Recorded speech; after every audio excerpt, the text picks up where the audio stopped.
Welcome to news alert. విశాఖలో ఈ నెల 21న జరగనున్న అంతర్జాతీయ యోగా దినోత్సవం కార్యక్రమానికి సంబంధించి ఏర్పాట్లను సీఎం చంద్రబాబు స్వయంగా పరిశీలించారు. బీచ్ రోడ్ లో జరిగే ఈ మెగా ఈవెంట్ కు వేలాది మంది ప్రజలు, విద్యార్థులు, అధికారులు, యోగ గురులు హాజరు కానున్నారు. ఏర్పాట్లను పగడ్బందీగా చూసేందుకు అధికారులు, పోలీసు విభాగాల సమన్వయంతో సీఎం సమీక్ష నిర్వహించారు. యోగాతో ప్రజల్లో ఆరోగ్య చైతన్యం పెంచాలనే లక్ష్యంతో ఈ కార్యక్రమాన్ని ప్రతిష్టాత్మకంగా నిర్వహిస్తున్నట్లు ఆయన తెలిపారు. ముఖ్యమంత్రి పర్యటన నేపథ్యంలో విశాఖలో భద్రతా ఏర్పాట్లు బలపరిచారు.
వైఎస్ జగన్ పర్యటనలను అడ్డుకోవాలని కూటమి ప్రభుత్వం కుట్ర చేస్తోందని గుంటూరు వైఎస్ఆర్సీపీ అధ్యక్షుడు అంబటి రాంబాబు తీవ్ర ఆరోపణలు చేశారు.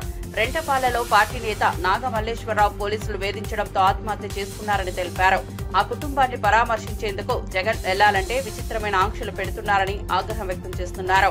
కార్యకర్త చనిపోతే పార్టీ నేత పరామర్శించడాన్ని కూడా చంద్రబాబు అడ్డుకుంటున్నారని అంబటి విమర్శించారు. పోలీసులు వ్యవహరిస్తున్న తీరుతో జగన్ బయటకు రావడానికి పరిస్థితులు లేవని విమర్శించారు. చంద్రబాబు బెదిరింపు రాజకీయాలకు ఇక భయపడేది లేదని స్పష్టం చేశారు. ప్రయత్నం చంద్రబాబు నాయుడు గారు చేయడం చాలా దురదృష్టకరమని ఈ సందర్భంగా నేను చెప్పదలుచుకున్నాను. అసలు జగన్మోహన్ రెడ్డి గారు ఇంట్లో నుంచి బయటకు వస్తే ఊరుకోమనేటువంటి పద్ధతుల్లో వ్యవహరిస్తున్నారు చంద్రబాబు నాయుడు గారు, లోకేష్ గారు, పోలీసు యంత్రాంగాన్ని ఉపయోగించి. మొన్న పొదిలి వ్యవహారంలో కూడా చూసాం. జగన్మోహన్ రెడ్డి గారు పొదిలి ఉగాది రైతులను పరామర్శించడానికి వెళ్ళారు.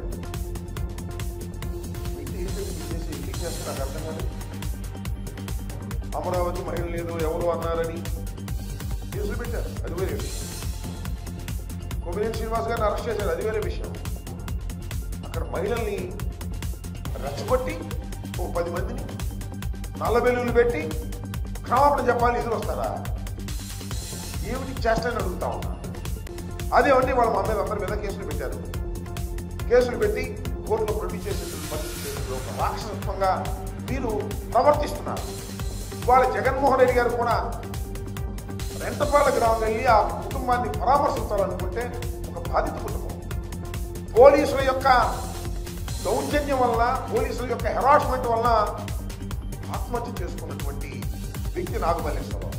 ఇవాళ కూడా ఒక ఆయన గుత్తా లక్ష్మణ్ గారు పోలీసు హెరాస్మెంట్ తట్టుకోలేక ఆయన కూడా విషం తాగి వాళ్ళ హాస్పిటల్లో సాగుబోతుల మధ్య ఉంటాడు. ఈ విధంగా పోలీసు యంత్రాంగం నాయకుల మీద, మా నాయకుల మీద పడి ఇష్టం వచ్చినట్టుగా ప్రవర్తన చేస్తుంటే వారికి మనోధైర్యాన్ని కల్పించడం కోసం, వారి కుటుంబాలకు మనోధైర్యాన్ని కల్పించడం కోసం జగన్మోహన్ రెడ్డి గారు వెళ్తే సహితమైన పద్ధతుల్లో ఇది చాలా దుర్మార్గమైనటువంటి అంశం. ప్రజాస్వామ్యంలో ఇది తగదు. ఈ సందర్భంలో అనేక చోట్లకు వెళ్తాం, వాళ్ళు పరామర్శిస్తాం. సరే, జగన్మోహన్ రెడ్డి గారు వెళ్తున్నారంటే చాలా మంది అనుసరిస్తారు. అది భగవంతుడు ఇచ్చినటువంటి అదృష్టం, రాజశేఖర రెడ్డి గారు ఇచ్చినటువంటి క్రేజ్ ఆయనకి. దాన్ని మీరు ఎలా కంట్రోల్ చేసుకోవాలో ఆలోచించాలి తప్ప ఈ రకమైనటువంటి పిచ్చి చేష్టలు చేయడం చంద్రబాబు నాయుడు గారికి, పోలీస్ యంత్రాంగానికి సరైనటువంటి విధానం కాదని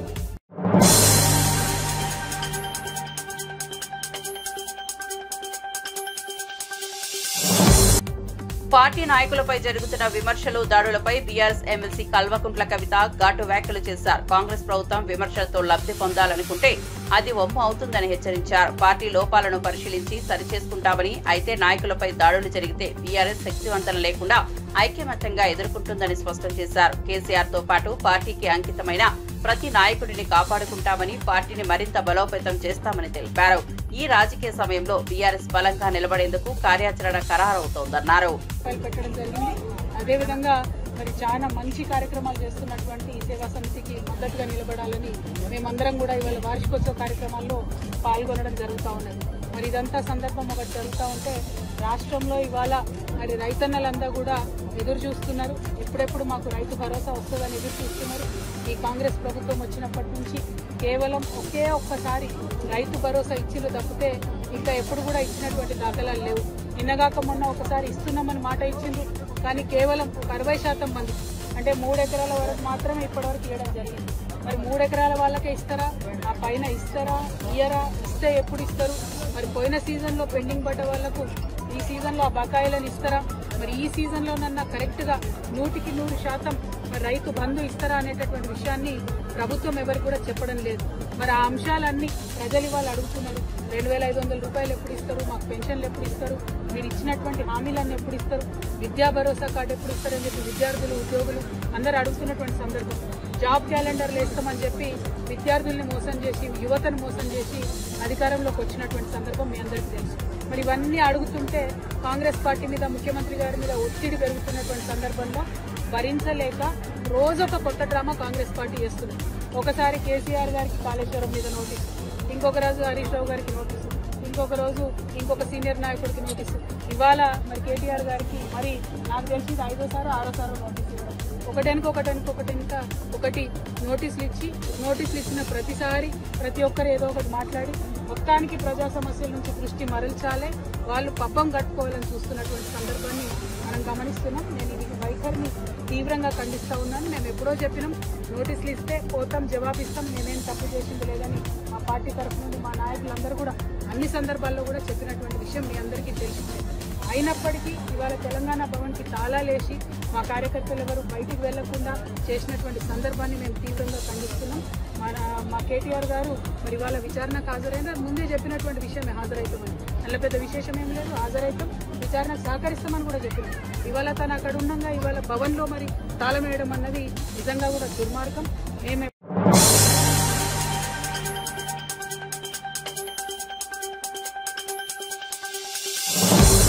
రేవంత్ రెడ్డి పౌరుషంతో మాట్లాడితే కేటీఆర్ మాత్రం పొగరుతో మాట్లాడుతున్నారని మంత్రి సీతక్క మండిపడ్డారు. పౌరుషం పొగరు ఒకటే కాదని చెప్పారు. ముఖ్యమంత్రి రేవంత్ అన్నట్లు కేటీఆర్ విదేశాల్లో ఏవో కడిగినట్లే కనిపిస్తోందని ఎద్దేవా చేశారు.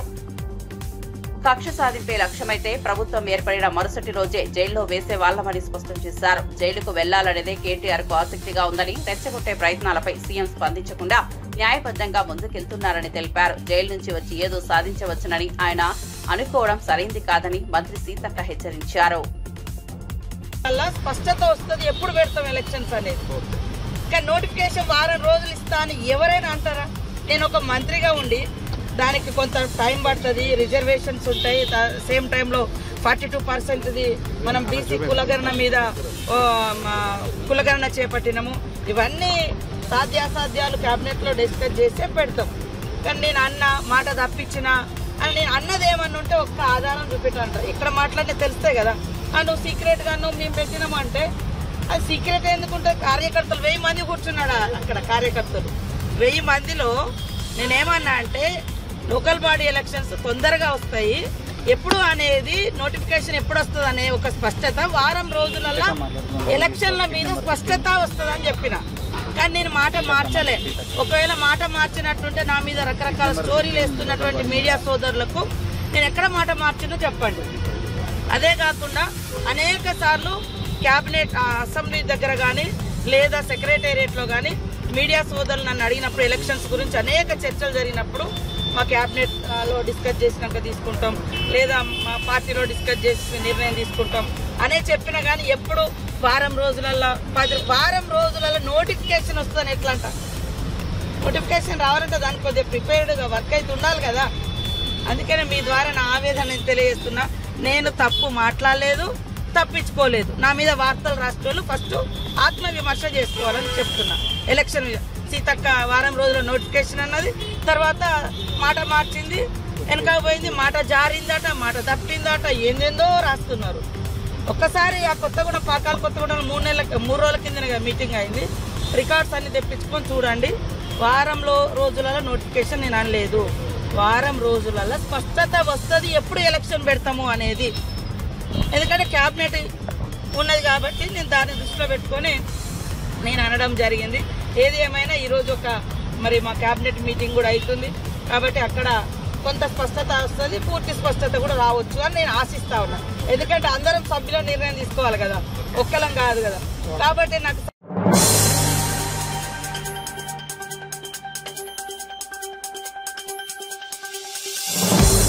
కూటమి ప్రభుత్వం అధికారంలోకి వచ్చిన తర్వాత ప్రభుత్వ బడుల్లో ఒక్క బాత్రూం కూడా నిర్మించలేదని మాజీ మంత్రి ఆర్కే రోజా ఆరోపించారు.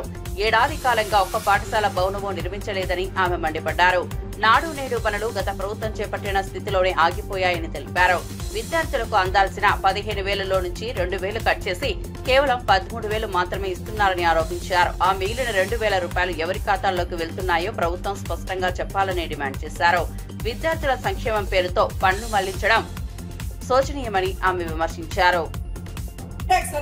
మరి మీ మీద ఏం కేసులు వేయాలి? ఆ రోజు జగన్మోహన్ రెడ్డి గారు హెచ్ఎంలకి ప్రిన్సిపాల్లకి ఆ మెయింటెనెన్స్ డబ్బు ఇవ్వడం జరిగింది.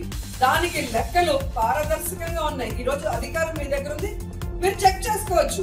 కానీ అది చేయరు, ఏదైతే అది మాట్లాడతారు. కానీ ఈ రోజు మా వాళ్ళెవరో 2,000 ఎక్కడికి వెళ్ళాయి, ఎల్ ట్యాక్స్ లోకేష్ జోబులోకి వెళ్ళాయని ఎవరున్నారో నాకు తెలీదు, అన్నారని చెప్పి సవాల్ చేస్తున్నారు.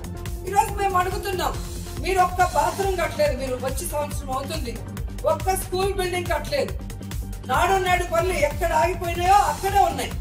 మరి మీకెందుకు 2,000 మీరు కట్ చేసి 13,000 ఇస్తున్నారు?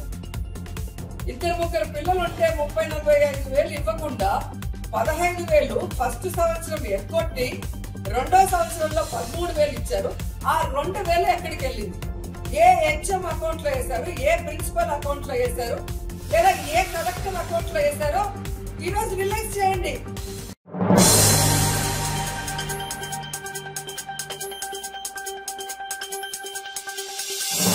సైప్రస్ ప్రభుత్వం ప్రకటించిన అత్యున్నత పౌర పురస్కారం grand cross of the order of Makarios 3 award ప్రధాని నరేంద్ర మోదీకి లభించింది. ఈ సందర్భంగా స్పందించిన మోదీ ఈ గౌరవాన్ని భారత్, సైప్రస్ దేశాల మధ్య ఉన్న మైత్రికి అంకితం చేస్తున్నారని పేర్కొన్నారు. దేశం తరపున అవార్డు స్వీకరించడం ఎంతో గౌరవంగా భావిస్తున్నామన్నారు. ఈ అవార్డుతో భారత్ అంతర్జాతీయ ప్రతిష్ట మరింత పెరిగిందని విశ్లేషకులు అభిప్రాయపడుతున్నారు. साइप्रस सरकार का और साइप्रस के लोगों का ऐसे हार्दिक अभिनंदन करता हूं, आभार व्यक्त करता हूं। यह सम्मान केवल मेरा, नरेंद्र मोदी का सम्मान नहीं है, ये 140 करोड़ भारतवासियों का सम्मान है। उनके सामर्थ्य और आकांक्षाओं का ये सम्मान है। ये हमारे देश के सांस्कृतिक भाईचारे और वसुधैव कुटुंबकम की विचारधारा का सम्मान है। मैं ये अवार्ड भारत और साइप्रस के मैत्रीपूर्ण संबंधों को, हमारे साझा मूल्यों और हमारी पारस्परिक समझ को समर्पित करता हूं। सभी भारतीयों की ओर से मैं इस सम्मान को अत्यंत विनम्रता और कृतज्ञता से स्वीकार करता हूं। यह अवार्ड शांति, सुरक्षा, संप्रभुता और क्षेत्रीय अखंडता और हमारे लोगों की समृद्धि के लिए हमारी अटूट प्रतिबद्धता का प्रतीक है। एक्सेलेंसी, मैं इस सम्मान को भारत और साइप्रस के संबंधों के प्रति एक जिम्मेदारी के रूप में इसका महत्व मैं समझता हूं और मैं उस भाव से इसको लेता हूं। मुझे पूरा विश्वास है कि हमारी सक्रिय साझेदारी आने वाले समय में और भी नई ऊंचाई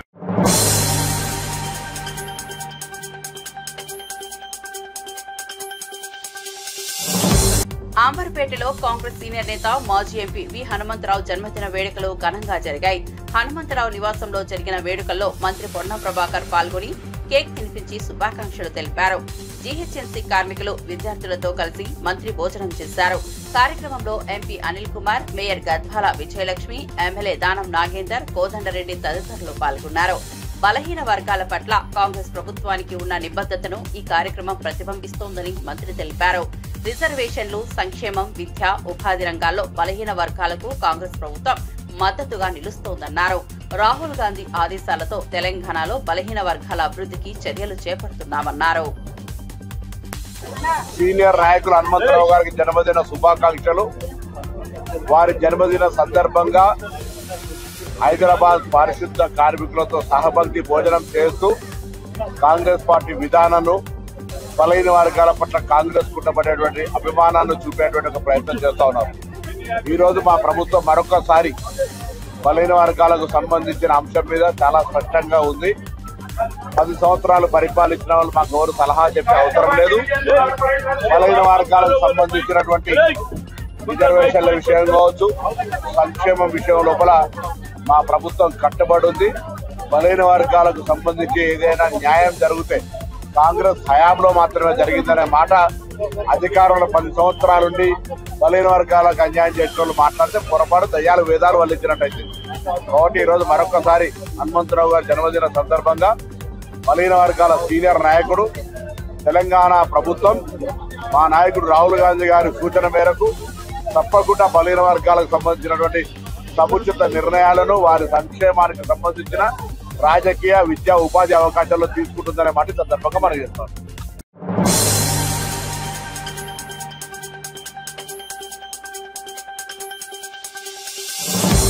మాజీ మంత్రి జోగి రమేష్ కు ఎమ్మెల్యే వసంత కృష్ణ ప్రసాద్ ఘాటుగా హెచ్చరిక చేశారు. అధికారంలోకి వచ్చేది మేమే తలుచుకున్నట్లయితే తొలి రోజు జోగి ఇల్లు మాయం చేసేవాళ్లమన్నారు. మళ్లీ అలాంటి మాటలు చెబితే చంద్రబాబు పవన్ ఇచ్చిన మాట కూడా వినేది లేదన్నారు.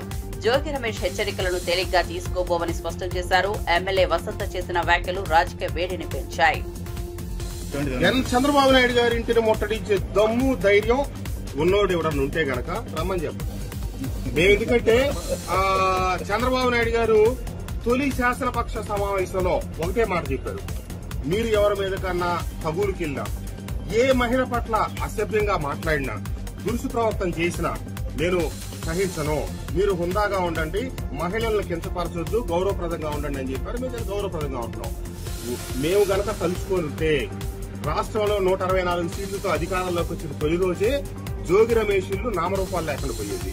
ఒకవేళ కనుక జోగి రమేష్ గతంలో చేసిన తప్పుని నేను మళ్లీ పునరావృతం చేస్తాననే మాట నాలుగు దాటి కనుక బయటకు వస్తే మేము చంద్రబాబు నాయుడు గారు, పవన్ కళ్యాణ్ గారు చెప్పిన మాట కూడా దయచేసి వెనకటి నుంచి మన సూక్తులు చెప్తా ఉన్నాయి, ఈపెప్పుడు నోటిని బతిలు ఆడుకుంటది, నువ్వు జాగ్రత్తగా ఉండి చావే, లేకపోతే తగిలేదు నా ఈ పని. జోగి రమేష్ గారు మీకు గౌరవంగా చెప్తా ఉన్నాం, నువ్వు ఎవరిని పడితే వాళ్ళని, ఎంతటి అసంబద్ధమైన వ్యక్తి అంటే ఇతను మొన్నే చెప్పాడు, ఇప్పుడు నిర్మిస్తున్నటువంటి అమరావతి అంట కాదంట, చంద్రబాబు నాయుడు గారు నిర్మించే అమరావతి సరైనది కాదంట, మళ్లీ అధికారంలోకి వస్తాడంట, జగన్మోహన్ రెడ్డి గారు ఈసారి సరైన అమరావతి నిర్మిస్తాడంట, మొన్నే చెప్తా ఉన్నాడు. కాబట్టి 5 సంవత్సరాలు జగన్మోహన్ రెడ్డి గారు 3 రాజధానుల నాటకం ఏమాడారు, ఎందుకు ప్రజలు చెప్పు తీసి కొట్టి పక్కకు పంపించారు. కరెక్ట్ గా వీళ్ల బుద్ధులు ఎటువంటి అంటానికి ఉదాహరణ ఏంటంటే, మొన్న ఇతను చెప్పాడు, చెప్పిన 2వ రోజో 3వ రోజో 3 రాజధానులకు సంబంధించి అమరావతి రాజధాని మీద, రాజధాని ప్రాంతం మీద వాళ్ళ ఛానల్లో చర్చ పెట్టి అమరావతి గురించి ఏం ప్రేలాపనలు మాట్లాడారో మీరు చూశారు. కాబట్టి వీళ్ళంట అధికారంలో బయటొస్తారంట, ఇంతకంటే బాగా రాజధాని నిర్మిస్తారంట. చెప్పడానికి సిగ్గు, శరం, మానం, అభిమానం అనేది ఉన్నది, అది ఉండాలి. దయచేసి సంస్కారవంతంగా మన ప్రజాప్రతినిధులు ప్రజల కోసం, ప్రజలకి, ప్రభుత్వానికి అనుసంధానంగా మనం ఏం కాబట్టాం, మన పరిమితులు తెలుసుకొని మన బాధ్యతలు ఎవరితో తప్పితే ప్రజలను రెచ్చగొట్టడం, పిచ్చి పనులు చేస్తే ప్రభుత్వం చూస్తూ ఉంటుందని చెప్పి తెలియజేస్తాం. ధన్యవాదాలు.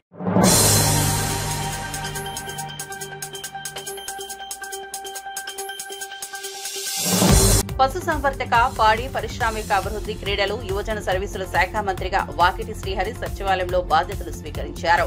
వేద మంత్రోచ్చరణల మధ్య సాంప్రదాయబద్ధంగా చాంబర్లో పూజలు నిర్వహించారు.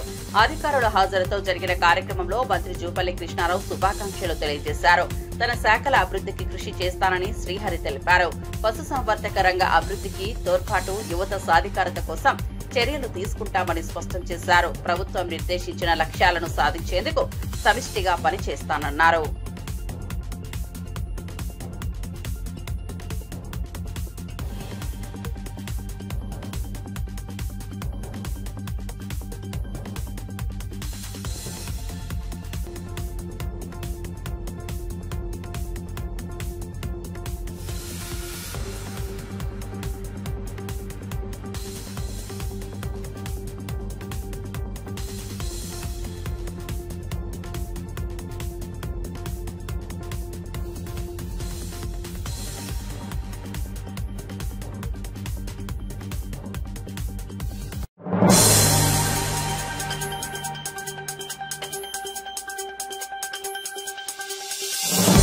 నంద్యాల వ్యవసాయ మార్కెట్ యార్డ్ ప్రాంగణంలో యోగేంద్ర కార్యక్రమాన్ని ఘనంగా నిర్వహించారు. న్యాయ, మైనార్టీ సంక్షేమ శాఖ మంత్రి ఎన్ఎండి ఫరూక్, కలెక్టర్ రాజకుమారి, ఎస్పీ అదిరాజ్ సింగ్ రాణా, ప్రభుత్వ అధికారులు, ఉద్యోగులు పాల్గొన్నారు.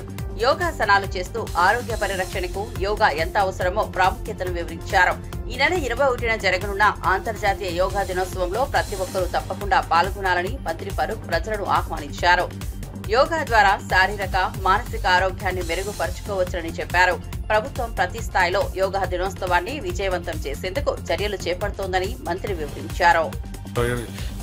పోయిన నెల 21 తేదీ నుంచి ఈ నెల 21 తేదీ వరకు ఈ కార్యక్రమాన్ని నిర్వర్తించాలి ప్రతిరోజు అని చెప్పి అందరినీ ఉత్తేజపరిచి ఈరోజు అధికారులు, అదేవిధంగా ప్రజలు, మహిళా మండలు, ఆడబిడ్డలు చాలామంది కార్యక్రమంలో పాల్గొనడం చాలా సంతోషం. ఇదే ఈవెంట్ 21 తేదీ విశాఖపట్నం పెద్ద ఎత్తున జరుగుతూ ఉంది. ప్రపంచవ్యాప్తంగా కూడా సూరత్లో 1.5 కోట్ల ప్రజలు ఆ రోజు ఈవెంట్లో పాల్గొన్నారు. మనం అంతకు మించి 2 కోట్ల మంది ప్రజలకందరికీ దీన్ని చైతన్యవంతులు చేసి యోగా కార్యక్రమంలో పాల్గొనడానికి అవకాశం కలిగాయని చెప్పి ముఖ్యమంత్రి గారు మనకందరికీ సందేశం ఇవ్వడం జరిగింది. కాబట్టి 21 తేదీ మన రాష్ట్రంలో ఉండే దాదాపుగా ప్రతి ఒక్కరు కూడా ఈ కార్యక్రమంలో పాల్గొనాల్సిన అవసరం ఉంది. ఇది మనకందరికీ అవకాశం మంచిది. నేను దాదాపుగా 50-60 ఏళ్ళు చేస్తా ఉన్నా. ఏదో ఒక ఈవెంట్ ఉండాలి మనకు. ఈ వయసులో దాదాపు నాకు 70 సంవత్సరాలు కలెక్టర్ గారు కూర్చోలేరు సార్, మీకు ఎందుకు వచ్చి కూర్చోబట్టే వద్దమ్మా, భగవంతుడు ఆ శక్తి ఇచ్చినాడు, ఇంతవరకు చేద్దామని చెప్పడం జరిగింది. నేను దాదాపుగా 65 ఏళ్ళ నుంచి కూడా స్కిప్పింగ్ చేస్తాను. దాదాపుగా 8,000-10,000 స్కిప్పింగ్ చేసేవాడిని. సరే వయసు వచ్చింది కాబట్టి డాక్టర్లు మనకు చెప్పారు, ఇప్పుడు కూడా చేయడానికి ఆ శక్తి ఉంది నా దగ్గర. అయినా కానీ ప్రతిరోజు వాకింగ్ చేయండి, నేను నిద్రపోను, అదేదో చేస్తూనే ఉండాలా. కాబట్టి వాకింగ్ లేనప్పుడు తిండి తగ్గియాలా. ఒక చపాతీ 6 చపాతీని పడుకుంటే సుఖంగా ఉంటుంది. మన కడుపు నిండా తిని యోగా చేసే లాభం ఏమేముంది? ఉదయాన్నే మనకు అజాన్ ఇస్తారు, నమాజ్ చదువుకుంటారా అని. పొద్దున్నే శుభాపాతం పెడతా, కౌశల్య సుప్రయ రామ ప్రవర్తితే సంధ్య ప్రవర్తితే అని ఎవరు లేస్తూ ఉంటారు? ఏదో మన ప్రభుత్వం ఇటువంటి కార్యక్రమాలు పెట్టడం చేస్తూ ఉన్నారు. కానీ దయచేసి విన్యాసాలు మన కోసం వాళ్ళు నేర్పించిపోయినా దీన్ని కంటిన్యూ చేద్దామనేది మీలో ఆలోచన రావాలా, ఆ పట్టుదల ఉండాలా. అదేదన్నా జిల్లు ఉంటేనే, అలర్జీ ఉంటేనే మనం చేయగలుగుతాం, లేకపోతే చేయలేము. ఏదో అధికారులు చెప్పినారు పోదామనే కాడికి కాకుండా అదేవిధంగా ఈ కార్యక్రమాన్ని అందరికీ అవేర్నెస్ క్రియేట్ చేయాలా అనే ముఖ్య ఉద్దేశంతోనే ముఖ్యమంత్రి గారు ప్రెస్టీజియస్గా తీసుకొని మన రాష్ట్రంలో పెట్టాలా ఈ 11వ అంతర్జాతీయ యోగా కార్యక్రమం అని చెప్పి ఏర్పాటు చేసినందుకు వారికి మీరందరూ పార్టిసిపేషన్ చేయడం చాలా సంతోషదాయక విషయం.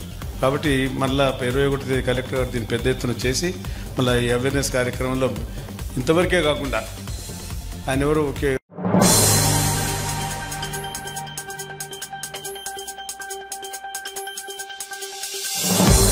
హైదరాబాద్ గాంధీ ఆసుపత్రిని కేంద్ర మంత్రి కిషన్ రెడ్డి పరిశీలించారు. ఆసుపత్రి భవనాల నిర్వహణ, విభాగాల పనితీరుపై సూపరింటెండెంట్ వైద్య సిబ్బందితో సమీక్ష చేపట్టారు. కోవిడ్ సమయంలో ఏర్పాటు చేసిన ఆక్సిజన్ ప్లాంట్లను తనిఖీ చేశారు. డ్రైనేజీ వ్యవస్థను మెరుగుపరచాలని సూచించారు. ఆసుపత్రిలో ఖాళీ పోస్టులు, వైద్య సిబ్బంది వివరాలు అడిగి తెలుసుకున్నారు. ప్రస్తుతం అందుతున్న సర్జరీలు, వైద్య పరీక్షలు, డయాగ్నోస్టిక్ సేవలపై స్పష్టత కోరారు. ఆయుష్మాన్ భారత్ లో ఎన్ని పోస్టులు ఉన్నాయో అడిగి ఆరోగ్య సేవలపై రోగుల అభిప్రాయాలు కూడా తెలుసుకున్నారు. ప్రభుత్వ ఆసుపత్రిలో మెరుగైన వైద్యం అందించాలని అధికారులకు సూచించారు. గాంధీ హాస్పిటల్ అనేక రకాల సౌకర్యాలు ఇచ్చేటువంటి ప్రయత్నం కూడా జరుగుతుంది. కరోనాకు సంబంధించినటువంటి పాజిటివ్ కేసులు దేశంలో పెరుగుతున్న నేపథ్యంలో ఒకసారి హాస్పిటల్ మేనేజ్మెంట్ను, హాస్పిటల్ సిబ్బందిని అందరినీ కూడా కరోనా విషయంలో అలర్ట్ చేయాలి. కరోనా ప్రోటోకాల్ విషయంలో కొంత అందరూ కూడా మళ్ళీ జ్ఞాపకం చేయాలనే దృక్పథంతో ప్రధానమంత్రి ఆదేశించారు. హాస్పిటల్లో సౌకర్యాల విషయంలో ఇక్కడ వచ్చినటువంటి పేషెంట్స్ కూడా అడిగి తెలుసుకోవడం జరిగింది. సూపరింటెండెంట్ గారితో కలిసి కొంతసేపు చర్చించాము. ఇక్కడ సిబ్బంది పరిస్థితి ఏంది, ఇతరత్ర కూడా తెలుసుకున్నాం. వేల మంది పేషెంట్స్ వస్తున్నటువంటి నేపథ్యంలో ఎప్పటికప్పుడు పేషెంట్స్ కావాల్సినటువంటి సౌకర్యాలను, ఆర్థిక వనరుల అన్ని రకాల సౌకర్యాలు మెరుగుపరుచుకుంటూ పోవాల్సినటువంటి అవసరం.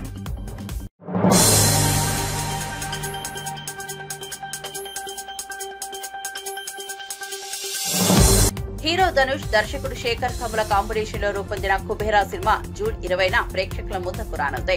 ఈ సందర్భంగా హైదరాబాద్ లో జరిగిన ప్రీ రిలీజ్ ఈవెంట్ ప్రేక్షకుల్లో ఆసక్తి రేపింది. ఈ కార్యక్రమంలో మాట్లాడిన ధనుష్ తాను తెలుగు ప్రేక్షకుల అభిమానం ఎప్పటికీ మర్చిపోలేనని పేర్కొన్నారు. శేఖర్ కమల దర్శకత్వంలో పనిచేయడం గర్వంగా ఉందన్నారు. నాగార్జున, రష్మికలతో కలిసి నటించడం అరుదైన అనుభవమని చెప్పారు. కుబేరా సినిమా ప్రేక్షకులకు మంచి సందేశం ఇచ్చేలా ఉంటుందన్న ధనుష్ సినిమాను తప్పక థియేటర్లలో చూసి ఆదరించాలని అభ్యర్థించారు. Was in my mind throughout this AV. Everything, the AV said that I had achieved so many things. Everything that I have achieved is nothing compared to what my father has achieved. A villager, a farmer, and today I'm here, standing here. This because of him, is his hard work. So I wanted to start my speech thanking Shekhar sir, but I'm starting this thanking my father.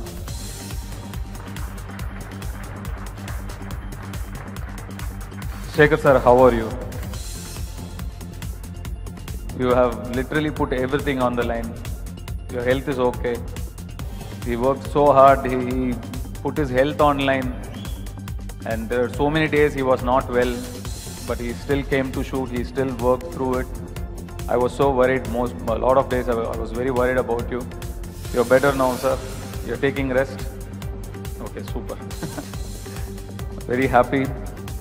This is Kubera is my 51st Tamil film, my second Telugu film. First was Sir. And but Shekhar sir narrated me the script before Sir. Shekhar sir approached me before Sir. But then he took a lot of time to write this story. I'm very, very blessed that my second film is with you, Shekhar sir. Thank you so much for just being you.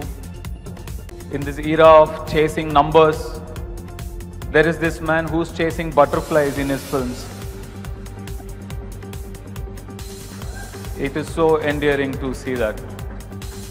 Like Rajamouli sir said, you are very stubborn, but it is not wrong to be stubborn for the right reasons. I feel you are stubborn for the right reasons. Thank you so much for being you, and thanks for Kubera, thanks for Deva. It really means a lot to me. Such a fantastic character you have given me. Thank you so much. Nag sir, thank you so much for such a fantastic